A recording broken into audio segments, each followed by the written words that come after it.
Hello, I'm Miss Rodriguez, and thank you for being here today. I am happy that we can work together in the transitioning planning phase. Today, I want to go over what PCP means, which is person centered planning, and how it will guide the meeting. Person centered planning is an approach where we, as the adults, really just allow the student to guide. Um, the heart of the conversation instead of, again, like I said, adults making the decisions for the student. We really want to focus on the student's strengths, interests, preferences, and what their long term goals are for life after high school. This ensures that planning is individualized and meaningful for both the parents and the student. Person-centered planning is important because research has shown that strong family school partnerships improve the student outcomes when the student is able to see both parents and school staff on the same team. This promotes academic success and long-term achievements. Like stated before, when families and professionals collaborate respectfully, students benefit. PCP supports this by creating a space for everyone to be heard and every opinion is validated and considered. The CEC, so the Council for Exceptional Children, really hone in on educators where they must act ethically, respect family perspectives and their views and their opinions, and really prioritize the well being and the dignity of the student. PCP reflects that these ethical principles ensures decisions are made based upon the student's unique needs and not out of the convenience or the wants of educators or even family members. From a Christian worldview perspective and the CCE competencies, PCP planning promotes human flourishing, dignity, and servant leadership, which encourages us to recognize each student as an individual and value and work collaboratively towards the common good for the student.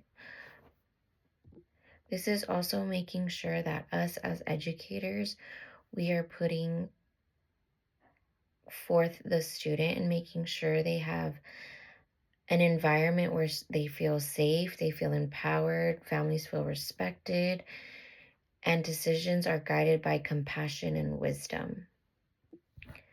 Person-centered planning, so PCP, support student-driven transition planning. So transition planning is occurring when students are in high school and they're preparing their lives for after high school.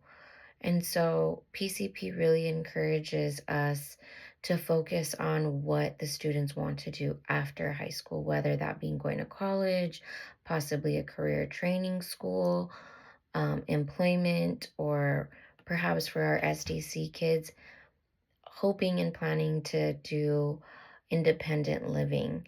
PCP ensures that transition goals reflect that what the student really wants, because if we as educators are making these goals because we've used them so many times in the past, we're not really focusing on what the student needs or or or what they're even capable of doing.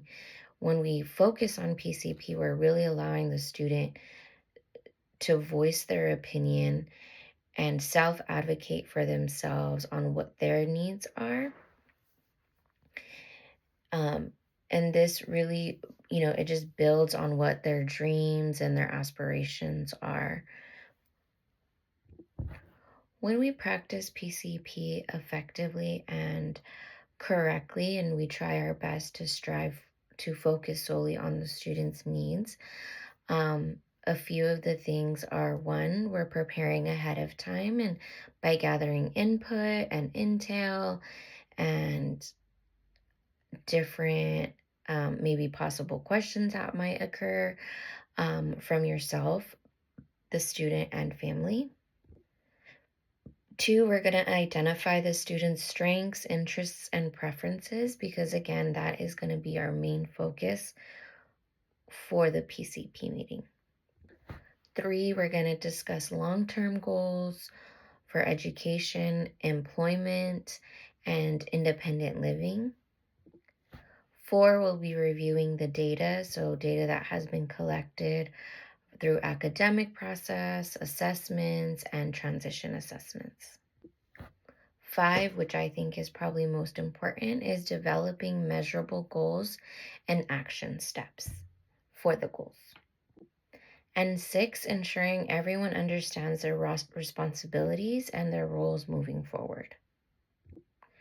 And of course, this isn't a perfect world. We may come to maybe some disagreements, or maybe we just cannot agree on something, but we will set forth, meeting expectations, making sure we're all being respectful to one another, and we can pull up some problem solving strategies to ensure respectful resolution.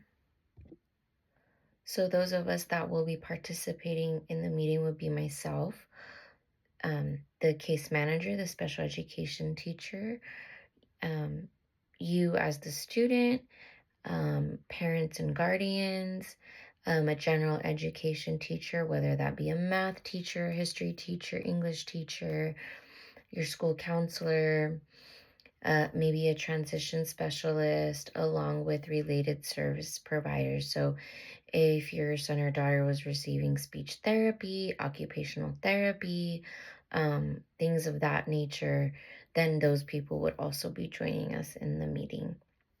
Each person contributes valuable information because what maybe the student shares with their case manager isn't what they've shared with their school counselor, or isn't what they shared with their English teacher, or what they've shared with their parents. So it's great for all of us to bring all of our information and all of our intel regarding our student because, again, each person contributes valuable information so we can make informed and collaborative decisions.